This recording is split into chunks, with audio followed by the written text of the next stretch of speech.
नमस्कार. आपण एक फिल्टर बद्दल माहिती देणार आहे. तर तळेगावमध्ये आपण एक प्युरिफायर इन्स्टॉल केले. प्युरिफायर कसं असलं पाहिजे आणि त्याची निगा कशी राखली पाहिजे उन्हाळ्यामध्ये त्याच्याबद्दल मी सांगणार आहे. तर हे ॲक्वागार्ड कंपनीचं आरो आहे.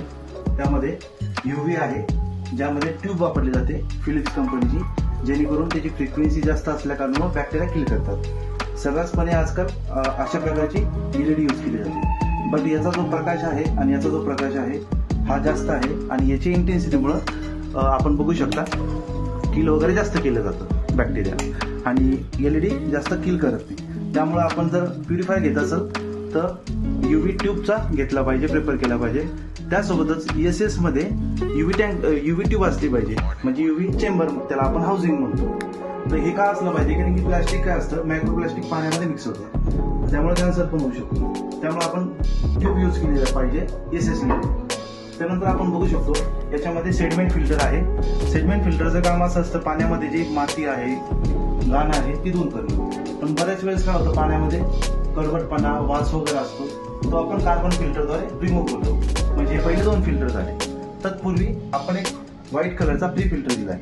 हा प्री फिल्टर आपण ट्रान्सपरंट का दिलाय, जेणेकरून आपल्याला 3 महिन्यांनी 4 महिन्यांनी कळतं की हा प्युरिफायर खराब झालेला आहे. जर आपण हा 3 महिन्याला 4 महिन्याला जर बदलला तर आपलं प्युरिफायरची लाईफ चांगली असते. त्यानंतर हे प्युरिफायर कधी यूज केलं पाहिजे, आपण साधारणपणे उन्हाच्या वेळेला जर यूज केला ना, त्याच्यामध्ये आरो मेम्ब्रेन असतो, तो आरो मेम्ब्रेन खराब होतो, त्याची लाईफ कमी होते.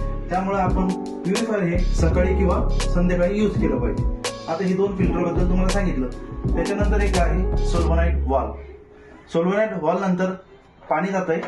सोल्व्हनाइट वॉल्वचं काम असतं पाणी बंद करणं, चालू करणं.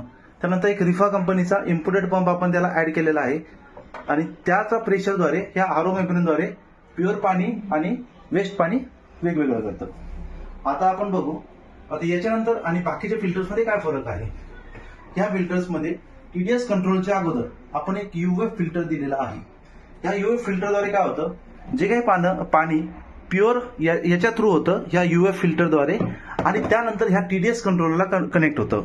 मग TDS कंट्रोलर आणि हे जे प्युअर पाणी आहे मेम्ब्रेनद्वारे ते मिक्स होऊन या अल्कलाइन फिल्टरमध्ये जातं. या अल्कलाइन फिल्टरचा फायदा असा आहे की तुमच्या बॉडीमध्ये जे मिनरल पाहिजे ते अल्कलाइन फिल्टरद्वारे ऍड होतात आणि अल्कलाइनची टेस्ट पाण्यामध्ये ऍड होते.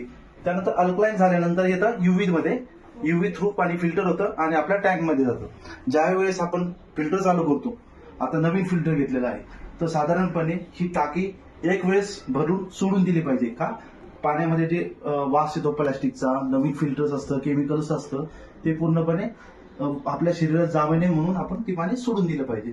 तर अशा प्रकारे आपण पण प्युरिफायर घेतलं पाहिजे. त्यामध्ये UV ट्यूब घेतली पाहिजे, ESS मध्ये हे घेतलं पाहिजे, अल्कलाइन घेतलं पाहिजे, त्याच्यानंतर ट्रान्सपरंट हे घेतलं पाहिजे. आणि सर्वात महत्वाची गोष्ट म्हणजे ही जी बॉडी आहे ही ABS प्लास्टिक व्हर्जिन बॉडीमध्ये घेतली पाहिजे. तर तुम्ही पण अशा प्रकारची प्युरिफायर घ्या.